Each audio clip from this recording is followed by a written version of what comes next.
जय श्री कृष्ण। आज हम सब मिलकर वैशाख मास के कृष्ण पक्ष में आने वाली परम पुण्यदायिनी और सौभाग्य को बढ़ाने वाली वरुतनी एकादशी की दिव्य कथा का श्रवण करेंगे। कहते हैं ये एकादशी समस्त पापों का नाश करके परम कल्याण का मार्ग खोल देती है। भविष्योत्तर पुराण की बात है, जब धर्मराज युधिष्ठिर ने भगवान श्री कृष्ण से इस एकादशी के महत्व के बारे में पूछा, तो स्वयं श्री हरि ने अपने मुख से कहा कि ये जो वरुथिनी एकादशी है, ये इस लोक में सौभाग्य भी देती है और परलोक में सद्गति भी, यानी दोनों ही लोकों को सुधारने में समर्थ है। तो आइए, इस व्रत का ये अमोघ प्रभाव कितना शक्तिशाली है, इसे समझने के लिए हम चलते हैं नर्मदा के तट पर, जहां सूर्यवंश के एक परम दानी और तपस्वी राजा मानधाता की कथा हमारा इंतजार कर रही है। राजा मानधाता ने सब राजसी सुख त्याग दिए थे और एक घने जंगल में प्रभु के ध्यान में ऐसे डूबे हुए थे कि उन्हें अपने शरीर की, इस दुनिया की कोई सुधि नहीं थी। उनकी चेतना तो बस परमात्मा में ही स्थिर हो चुकी थी। और ठीक उसी समय न जाने कहां से एक जंगली भालू वहां आ गया और उसने राजा के पैर को चबाना शुरू कर दिया। वो उन्हें घसीटता हुआ जंगल में और अंदर ले जाने लगा, लेकिन राजा मानधाता अपनी तपस्या से जरा भी नहीं हिले, जरा भी विचलित नहीं हुए। सोचिए, कैसी असहनीय पीड़ा होगी वो, पर उस पीड़ा में भी राजा का विश्वास और धैर्य अटूट बना रहा।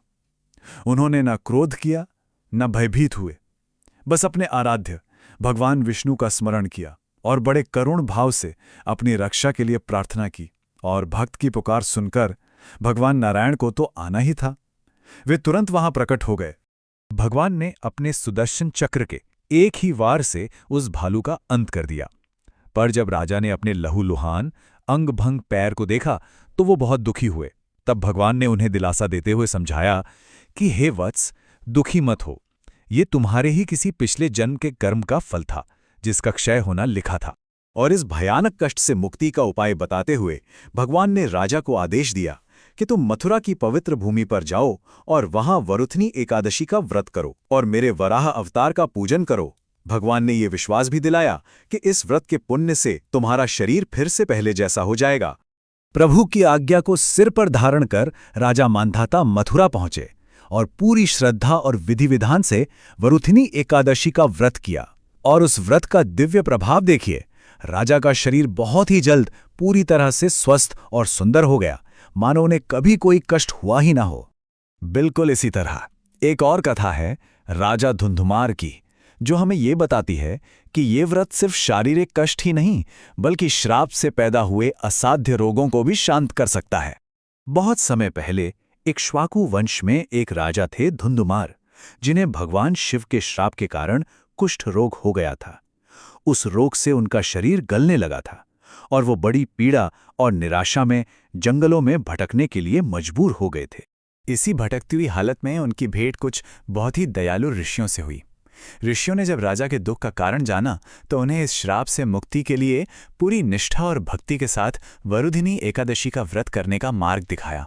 राजा ने ऋषियों के कहे वचनों पर पूरा विश्वास करके इस व्रत का अनुष्ठान किया और इस महाव्रत के पुण्य प्रताप से न केवल उनका वो असाध्य कुष्ठ रोग जड़ से खत्म हो गया, बल्कि उन्होंने अपना खोया हुआ राजपाट और वैभव भी वापस पा लिया। तो इन कथाओं से ये तो सिद्ध हो ही जाता है कि इस व्रत का फल कितना महान और अकल्पनीय है। आइए अब जरा शास्त्रों के अनुसार इसके पुण्य के बारे में और जानते हैं। भगवान श्री कृष्ण स्वयं कहते हैं कि मात्र एक वरुथिनी एकादशी का व्रत करने से जो पुण्य मिलता है वो 10,000 वर्षों तक की गई तपस्या के पुण्य के बराबर होता है। अरे इतना ही नहीं, इस व्रत को करने का पुण्य कुरुक्षेत्र में सूर्य ग्रहण के समय सोना दान करने से भी कहीं ज्यादा है। और केवल इस कथा को श्रद्धा से सुनने या पढ़ने मात्र से ही 1000 गायों के दान का फल मिल जाता है। तो चलिए अब इस महापुण्यदायी व्रत को करने की जो शास्त्र सम्मत विधि है उसे समझ लेते हैं, ताकि इसका पूरा फल प्राप्त हो सके। इस दिन सुबह सुबह ब्रह्म मुहूर्त में उठकर स्नान करना चाहिए और साफ वस्त्र पहनने चाहिए। फिर भगवान विष्णु की प्रतिमा को पंचामृत से स्नान कराकर उन्हें गंध, पुष्प, धूप, दीप और तुलसी दल चढ़ाएं। दिन के समय पीपल के पेड़ पर जल चढ़ाना बहुत ही शुभ माना गया है। और उसके बाद रात में जागरण करके भगवान विष्णु और मां लक्ष्मी का कीर्तन पूजन करना चाहिए। शास्त्रों में इस दिन अन्नदान को सभी दानों में सबसे श्रेष्ठ कहा गया है। ऐसी मान्यता है कि पीपल के वृक्ष में स्वयं भगवान विष्णु निवास करते हैं, इसलिए उन्हें जल अर्पित करने से प्रभु की विशेष कृपा मिलती है। भगवान को पीले फल और मिठाई का भोग लगाना चाहिए और श्रीहरि के साथ साथ मां लक्ष्मी का पूजन करने से घर में धन धान्य और समृद्धि आती है। जो कोई भी मनुष्य पूरी श्रद्धा और निष्ठा से इस व्रत को करता है, वो इस लोक में सारे ऐश्वर्य भोगता है और देह त्यागने के बाद अपने सभी पापों से मुक्त होकर भगवान के परम धाम वैकुंठ को प्राप्त करता है। वो जन्म मृत्यु के इस चक्र से हमेशा के लिए मुक्त हो जाता है।